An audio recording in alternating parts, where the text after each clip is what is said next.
The Brandon Peters Show may contain explicit language and detailed plot points. For more information on the show, stay tuned to the end of the episode.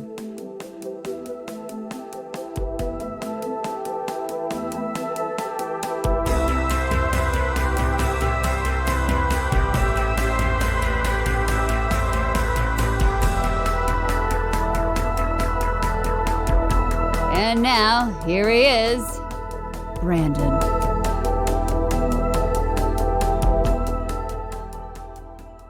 Hello everyone, welcome to my year-end video for the top 10 4K Ultra HD Blu-ray titles for 2025. I'm your host Brandon, of course, and as always, I appreciate those of you who watch my reviews and such throughout the year, and those of you who check out my podcast episodes. It's a lot of fun. 2025, yet another year of great stuff on 4K. Stuff we've been waiting for, stuff we might not have been expecting, upgrades, always good stuff. It was the year us Kroll fans got to experience something awesome with it coming not only to 4K, but in a steelbook. Yeah, for Kroll, us Kroll fans, the slaves to the glaive, we got it this year. But still, no Cabaret on 4K, and unfortunately no Bob Fosse on 4K. All that jazz would be nice too, or Lenny, or something. But unfortunately, we are left empty-handed with Bob Fosse on 4K Ultra HD. Maybe Criterion's doing a set.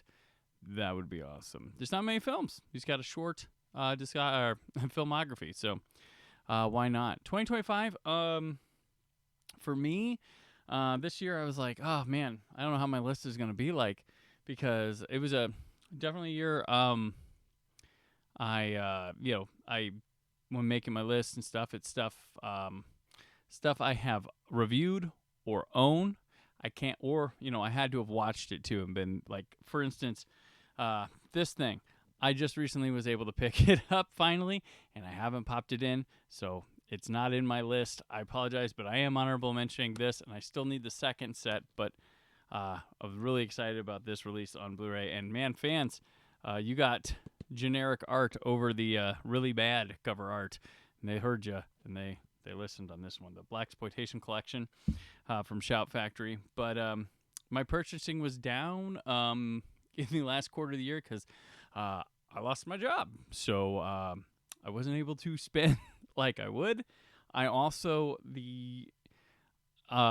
like the Shout Factory doing the Shout Studios, Radio Entertainment, blah, blah, blah, doing the Hong Kong Classics ones.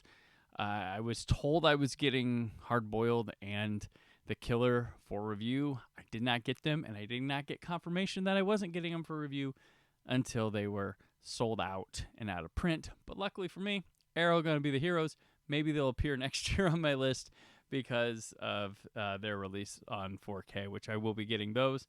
So pretty excited about that. Like, whew, didn't miss out on them.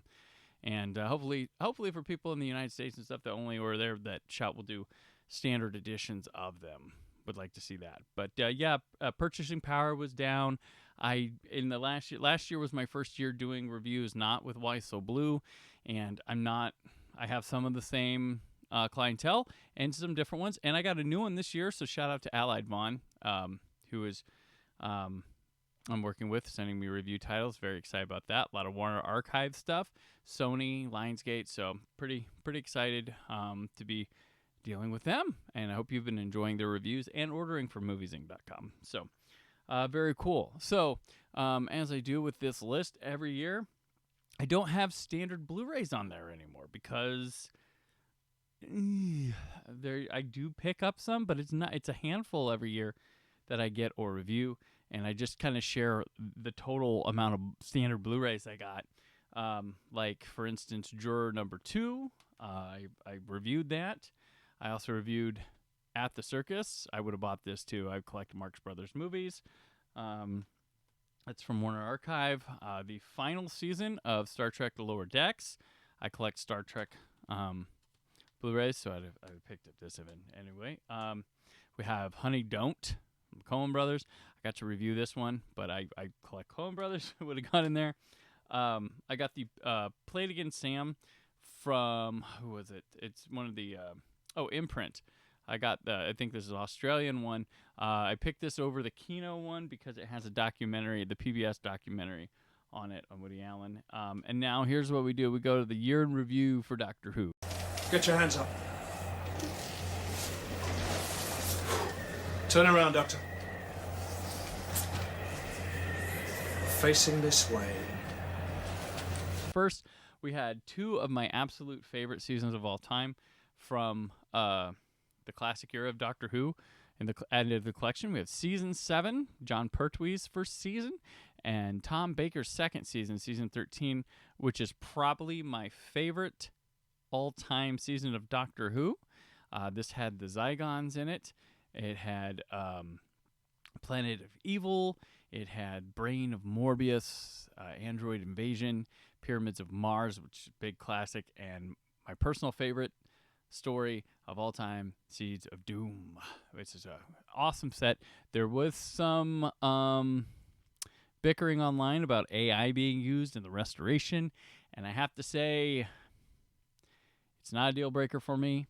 I think, yes, I can notice, but in motion, a lot of people taking stills, not as bad, and I don't think it's that big of a deal. I think they can do better, but I didn't think it was a deal breaker. I thought it looked fine, and it's a good season, and I enjoyed going through this set a lot. But there is controversy about that set. I'd say, yes, I can tell. No, it's not a deal breaker. No, it's not bothersome to me. Season 7, first season in color. This has 4 great stories, including Inferno, which is one of the best ever. That's in my top 10 for sure, top 5 probably. This is an awesome season. The Doctor Who and the Silurians is in here, Ambassador's Death, Spearhead from Space, which is in film, so it looks really good here on Blu-ray. Awesome season. Very excited for 21 coming next year, and I know what the one is after that, and I'm pretty excited about that. We also had a new animation for a story I always like called The Savages. I like the screen, the telesnap reconstruction of it because I like the sets and stuff on this one, but the animation was quite good considering what they're going with, and had some really good documentaries in there as well, and another escape room, good one. And then we had the War Games in color, which came on a Steelbook, the second Doctor. And so we have 1, 2, 3, and 4 all had releases this year. That's pretty interesting. Very cool. Recut version of this. I think it's fine. It works. It's fun.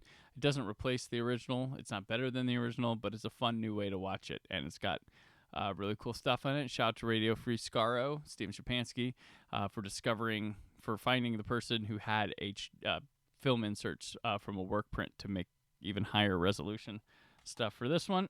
And related Doctor Who adjacent, we had Blake 7, the collection for Series 2. I just got finished going through this. Has this awesome episode called Gambit, which is wild, that people love. More great bonus features, really fun stuff. I will gripe here in this US version. The first season came with a nice slip and everything like that, but they didn't do it with the second one. And look, they're like, let's not even bother having them line up. Minor problem, but come on. I mean, maybe. Oh, well, look at that. They don't even line up there either. So, all right, cool. That's my gripe. But those are all cool Blu-rays. The Doctor Who stuff's from the UK. And we also have one last Doctor Who thing. We did have Season 2. This is the Disney show. This should be available in the United States probably around May next year, but the UK gets it much sooner. Nice, big, fat set. I like it. So those are my Blu-rays for there's no ranking, no nothing. Those are just the Blu-rays I got last year. All right. So now as we do my top 10 4Ks of 2025. As we start, though, it's the honorable mention section. This is 11 through 20, but they are not in any kind of order. So these, I'm just going to start showing you titles, and these are 11 through 20. pick an order because there is none, because it doesn't matter. So this is make-believe, folks. I'm going to start out with, this is one entry, but it's this trio of Clint Eastwood movies that Warner Brothers put out, including one of my favorite films, Dirty Harry, one of the greatest Westerns, Outlaw Josie Wells, and a solid one in Pale Rider. But these were all very good releases from Warner Brothers. We have Anora from Criterion, Godzilla vs. Biollante. Very excited about this one. The one thing about this was really cool is, like, it looks like film. So I hope they have more Godzilla films on the horizon for us from Criterion. I really love this other Criterion one, the Three Musketeers and Four Musketeers double feature set. We're going to be talking a little bit more about these on a different video I have coming this week. But yeah, I really like this one. Revisiting this. One of my favorite films of all time, Sorcerer. I thought it looked awesome. You nitpickers on what it looked like or whatever, I enjoyed it. So, my list, my thing. Tobe Hooper's Life Force from Arrow, which actually gave the international cut of 4K treatment. Very happy with that. And then the BFI had Yojimbo and Sanjuro. I have that. I still need to catch up with Throne of Blood and the one they always talk about with Star Wars, Hidden Fortress. I wasn't able to get those before this, so I do need to catch up. And then last, the 007 Sean Connery collection. Really great, awesome new transfers to watch on that and audios, as well as the Nightmare on Elm Street set, which finally gave a Dream Master or Dream Child uncut version, as well as some new bonus features, and just looking lovely with every one of the films, especially Freddy's Dead. That's the one that really was a looker to me for this. What do you know? I beat my high score. So, now, let's do it. My top 10 4K Ultra HD Blu-rays of 2025. Here we go. Number 10. Pee-wee's Big Adventure from Criterion. This movie has been on Blu-ray before, and it's never really had much in the way of bonus features. And not only does this new transfer look stunning, it also has the bonus features you've always been wanting. Richard Ayoade talks to Tim Burton on here. You've got a vintage Paul Rubens Q&A or sit down after a screening of the film from the mid-2000s. There's just a loving bunch of stuff on here to have, deleted scenes, all that jazz. It is wonderful. This is you're like, oh, Criterion, Pee-wee's Big Adventure, gotta be good. Yep. And here's hoping the Terror Vision Big Top Pee-wee comes out and is terrific just like it. Number 9. This goes for my best new film hits 4K with an awesome release this year is Sinners, the Ryan Coogler film. This is one of my favorite movies of the year, of this decade, and also this Blu-ray, this 4K Blu-ray has great special features. And I mean, if you thought it was cool when Ryan Coogler did the video about aspect ratios and the film process that he used, the extras right here will complement all that and show you just the love and what a well thought out and passionate movie this was for everyone involved. And this release is all encompassing. You could probably enhance it later on, but it's awesome. And it also presented like it was in IMAX. So, Sinners, number 9. Number 8 is from one of my favorite directors of all time. I've got a big 3. I've got the Hitchcock, Kubrick, and John Carpenter. In the Mouth of Madness from Arrow Video. It's an awesome, this is just a loaded, awesome set. The disc has a lot going on. The transfer's pretty solid on it. It's got a poster. It's got a book with it. It's got a lot going on. And this is a cool movie. A lot of people consider it the last great Carpenter movie. It's in this trilogy of films, Apocalypse Trilogy with The Thing and Prince of Darkness. I think it's the weakest of the 3. I think it's a very good film, though. I really enjoy it.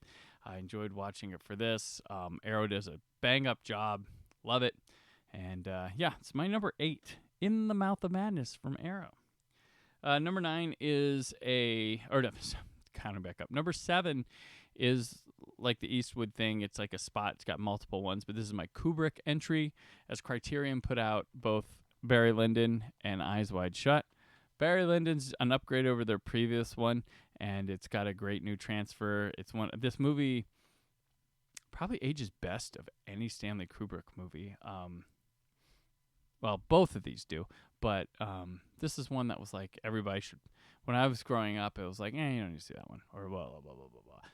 No, this is a must. This is, it could be years down the road where I say like, no, Barry Lyndon's is best picture, or something like that. But the impressive thing is Eyes Wide Shut finally gets some love, finally gets some bonus features, and they're terrific. There's a lot of stuff here. I just took a day and went through this whole disc, and I loved it. And I know on the Twitters and whatnot, they're bitching about the transfer over and over again. I thought it looked wonderful. I thought it looked great. It was, people, it's like, I don't know. I don't remember what it looked like when I saw it in the theater when I was 17 years old, but I've watched it on home video all these years, and this is the best it's looked to me, and I like it, and I'm the viewer, and I enjoy it, and I understand keeping artistic integrity and stuff, but I don't think it's that dire. I really don't, and I like the look of it, so Eyes Wide Shut. Next up, a favorite of mine that I've discovered in collecting. Like, I never, this movie, I never, I didn't grow up on it or something. I found it later, like Sorcerer that was in here. I found it later and it became a favorite. But Bring Me the Head of Alfredo Garcia from Shout Select, the Sam Peckinpah film that continues just amaze me over and over. This thing is just full of bonus features, and I enjoyed this film. It looked better than it ever had. This is a movie that I think only gets noted because you see someone talking about it or you recommend it to a friend. So I'm recommended to you, Bring Me the Head of Alfredo Garcia. A little bit of a dour movie, but it's awesome. And if you know anything about Peckinpah, it feels kind of like a little bit of self-reflection at times and stuff, but this is a terrific movie. So Bring Me the Head of Alfredo Garcia. I believe that was number 6. Yeah, and then number 5, we're halfway here. Really love this release. Very happy. This came around the time that Kroll came out.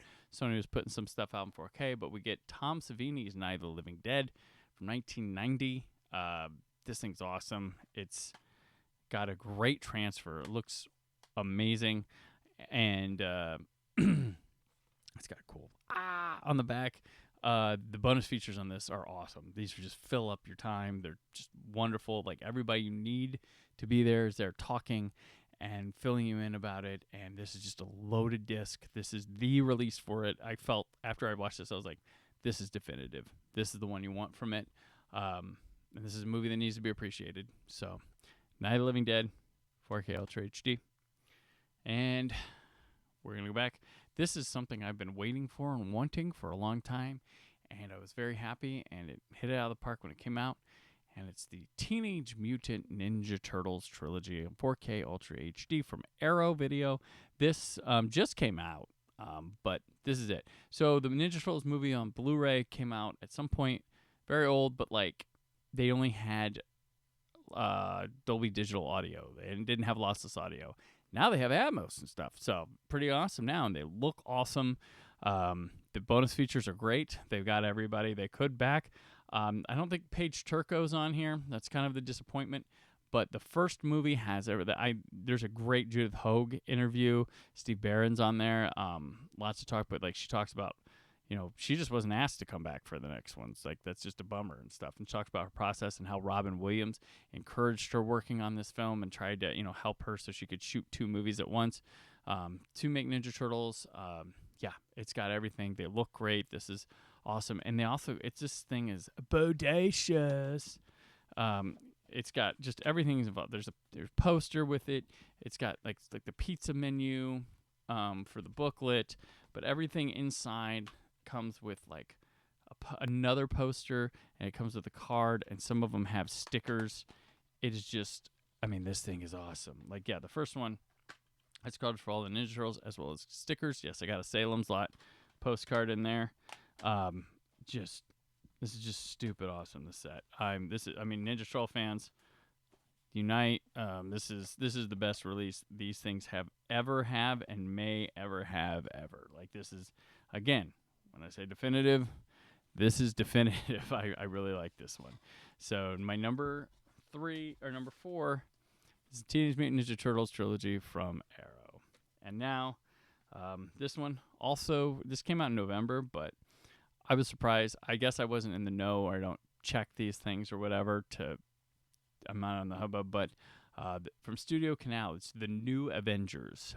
This is the legacy sequel, I guess, or the sequel show to the Avengers that had Patrick McNee and Honor Blackman and Diana Rigg, Linda Thorson from back in the 60s. They tried it again in the 70s, and it ran for 2 seasons and was kaput, but this one's awesome. This is 4K. They have a book with it, a comic book. They've got all sorts of they got commentaries, they got interviews, they got everything. And this was shot on film, and these look fucking stunning, dude.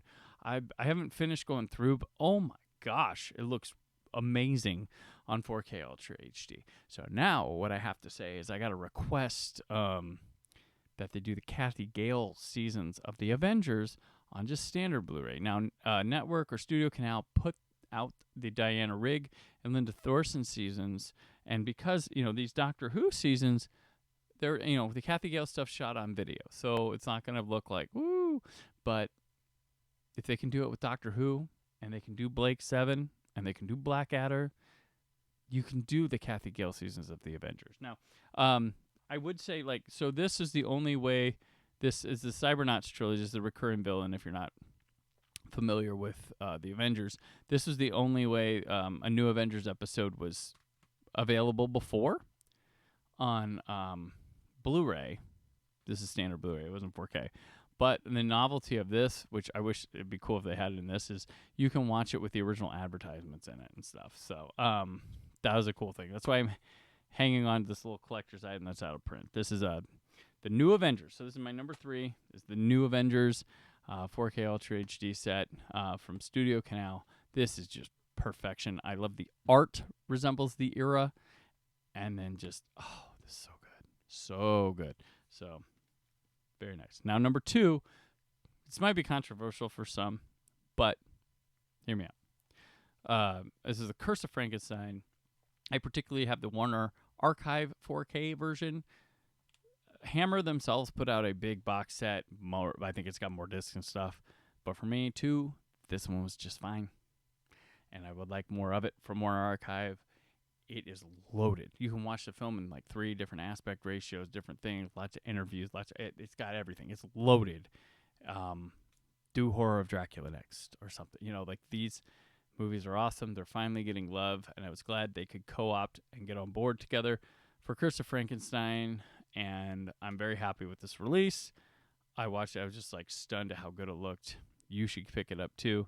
This is an awesome release. Good job on Archive. Did The Searchers last year, and then now this year you have Curse of Frankenstein. Keep them up. Great release.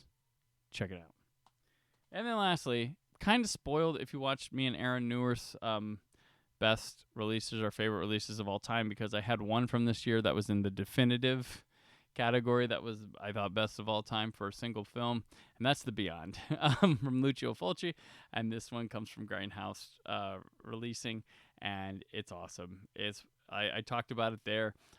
It's got multiple ways to watch the film. It's got the 7 Doors of Death version of it, and it's got just so many bonus features, the soundtrack, all this stuff. Just, this is it. It doesn't get better than, unless you have this pristine print in your house to watch. This is the Beyond, best you can get. So here we are. Very excited. Yeah, that's my releases. That's my top 10 of 2025. Looking ahead to 2026, I'm very excited for more Doctor Who. whatever that people want to throw at me. And then I would like another Columbia Classic set of another one. I missed those. We didn't get one this year. Maybe they're done with them. Maybe they could surprise us. I like those a lot. And I'd also like another Sony Pictures Classic set. Those would be great. Those are things I would like. And of course, where the is Cabaret on 4K? I will always wonder that. Come on, Warner. Maybe Warner Archive. You can do it. So yeah, that's my list. I hope you all have had a great year in collecting, and next year will be even good too. What were your favorite ones this year? You don't have to give me a 10. You can just start spouting them out. And yeah, pretty awesome stuff. As always, I appreciate you watching, and oh yeah, stay film positive.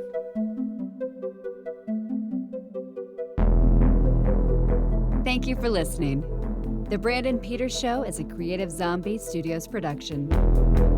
Produced by Brad Shoemaker and Brandon Peters. Written and edited by Brandon Peters. Announcer vocals by Jessica Alsman. Theme song by Metavari. Web design and show art by Brad Shoemaker with Brandon Peters. All music and clips featured in the episode are property of their respective studios, and no infringement is intended. Additional information on this and other episodes at BrandonPetersShow.com. For any inquiries, press opportunities, or sponsorship, contact mail at BrandonPetersShow.com. The show is available on Apple Music, Spotify, or anywhere podcasts are found.